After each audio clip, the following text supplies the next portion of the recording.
आज जिस तरीके से कश्मीर के अंदर पहलगाम के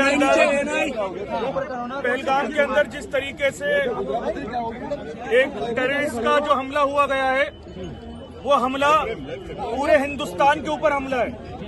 वो 26 लोगों के साथ साथ जो बेगुनाह इस दुनिया से चले गए, जिनका कोई लेना नहीं देना नहीं था। आज जामा मस्जिद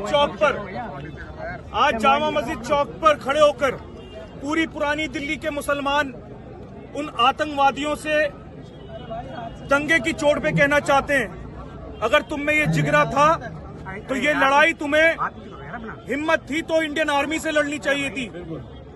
वो तुम्हारे को खाया पिया याद दिलाते, ना कि उन बेगुनाहों से वो दहशतगर्द जो अपना आप को ये साबित करना चाहते हैं कि वो इस मुल्क का माहौल खराब कर देंगे।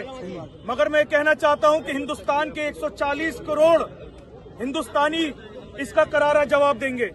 ये अब सरकार की लड़ाई नहीं है, ये हिंदुस्तान की सरकार की लड़ाई के साथ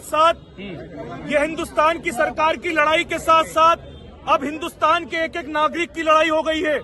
ये हिंदुस्तान के तमाम इंसानियत की लड़ाई है और हिंदुस्तान का 30 करोड़ मुसलमान भी इस लड़ाई को लड़ेगा और इनके खिलाफ हद से ज्यादा।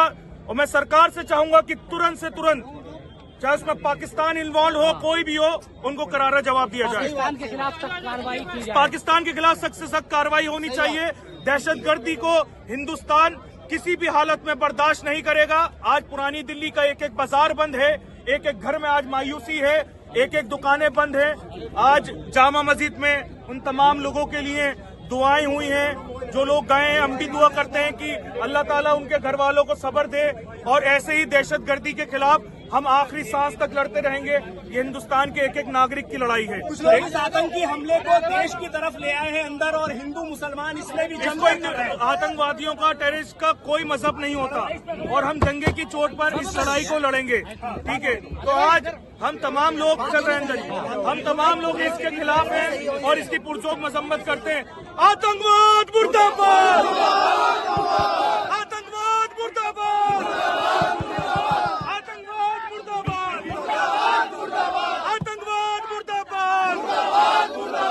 हिंदुस्तान जिंदाबाद, गंगा जमनी तहजीब जिंदाबाद, गंगा जमनी तहजीब जिंदाबाद, गंगा जमनी तहजीब जिंदाबाद,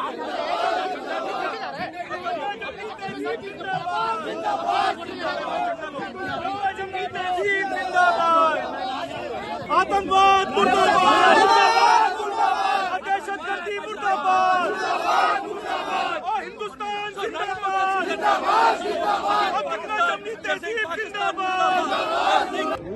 उसमें एक भाई मुसलमान भी हैं, 25 हमारे हिंदू भाई हैं। उनको वो इस दुनिया में नहीं रहे, मगर एक एक नागरिक उनके साथ है। आप देख सकते हैं जिस पुरानी दिल्ली में आप आए हैं, पूरी पुरानी दिल्ली में आज कर्फ्यू जैसा माहौल है। ये माहौल है, एक एक दुकानदार अपनी दुकानों को बंद कर रखा है। एक एक इंसान आज यहाँ पर एहतजाज कर रहा है, मेरे कंधे पर एहतजाज कर रहा है उन दहशतगर्दों के खिलाफ जो इस मुल्क के न कभी थे न कभी हो सकते हैं, जिन्होंने इस मुल्क को हमेशा बर्बाद करा है, कश्मीरियों के कारोबारों को खत्म कर दिया। वो नौजवान हमारा भाई जिसकी महज एक हफ्ते पहले शादी हुई, वो चला गया। हिम्मत थी, दहशतगर्दों को आर्मी से लड़ना चाहिए था, मुकाबला उनसे करना चाहिए था, ना कि बेकसूरों को।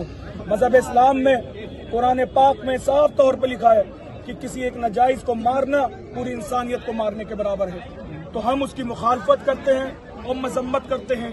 आज जामा मस्जिद से भी आवाज उठी, जामा मस्जिद के चौक से भी आवाज उठी, हिंदुस्तान के एक एक कोने से आज आवाज उठ रही है दहशतगर्दों को किसी भी वजह से। अब ये सरकार की लड़ाई नहीं, 140 करोड़ हिंदुस्तानियों की लड़ाई है दहशतगर्दी के खिलाफ। एक बहुत अहम सवाल है, जिस तरह से पाकिस्तान ने कायराना हरकत की है, लेकिन असर हिंदुस्तान में देखने के लिए मिल रहा है। कई मुस्लिम दुकानदारों को मारा गया है, कई मुस्लिम कश्मीरी स्टूडेंट्स को मारा जा रहा है। ये आगरा में भी 2 लोगों की हत्या की, हरियाणा में मारा गया है। उत्तराखंड से हिंदू रक्षा दल की एक वीडियो वायरल हो रही है जिसमें कहा जा रहा है कि हम कश्मीरी मुसलमानों को उत्तराखंड से निकालेंगे। पंजाब में जहां आम आदमी पार्टी की सरकार है, वहां कश्मीरी स्टूडेंट्स जो है, और वो भी खासतौर से पंजाब में कश्मीरी मुस्लिम लड़कियों को मारा गया है। देखिए, कश्मीरी इस देश का एक अहम हिस्सा है। जितना कश्मीर है उतना हर एक इंसान की जितनी 27 स्टेट्स हैं सबको उतना अधिकार है, पूरे हिंदुस्तान में घूम सकते हैं। ये सरकार का फर्ज है, स्टेट गवर्नमेंट का, सेंट्रल गवर्नमेंट का, कि कश्मीरियों को प्रोटेक्ट करें। वो कश्मीरी जिन्होंने बड़ी खूबसूरती से, बड़ी मेहनत के साथ फिर से कश्मीर को ऊपर पहुंचाया, मेहनत करी, रोजगार लाकर कश्मीर में चार चांद लगाने का काम करा। लड़ाई दहशतगर्दों से होनी चाहिए, ना कि एक मजहब को टारगेट किया जाना चाहिए, क्योंकि दहशतगर्दों का कोई मजहब नहीं होता, उनका मजहब सिर्फ और सिर्फ आतंकवाद होता है। बीजेपी कह रही है कि सिर्फ मजहब के नाम पे ही टारगेट किया गया है। ये पूछा गया कि कलमा पढ़ो, उनकी पैंट उतारो, उनके कपड़े उतार कर देखे गए। बीजेपी साफ कह रही है 3 दिन हो गए, हम चाहते हैं जो दहशतगर्द अभी तक हमारे हाथ नहीं लगे, जल्द से जल्द हाथ लगें और उनके ऊपर सख्त कार्रवाई करें, ना कि आम इंसानों पे, ना कि सोशल मीडिया और मीडिया की लड़ाई लड़ी जाए। लड़ाई लड़नी चाहिए उन तमाम आतंकवादियों से जिन्होंने बेकसूरों को मारा है। एक अहम सवाल ये है कि हिंदू मुसलमान की लड़ाई बनकर रह गई है। ये जो खास तौर से इंटेलिजेंस जहां फेलियर हुआ उसकी तो कोई बात ही नहीं कर रहा है। देखिए, इंटेलिजेंस को ये देखना चाहिए था कि कहाँ कमी रही है, और उसके बाद इसको मजहबी लड़ाई ना करते हुए, इसको मजहब की लड़ाई ना मानते हुए, इसको देश हिंदुस्तान की लड़ाई है और ये आतंकवादियों के खिलाफ है, आतंकवादियों के, दहशतगर्दों के खिलाफ है। तो इसको हिंदू मुसलमान की लड़ाई ना दिया जाए। अगर ये हिंदू मुसलमान की लड़ाई होती तो जामा मस्जिद चौक पर हजारों की तादाद में आज मुसलमान यहाँ ना खड़ा होता।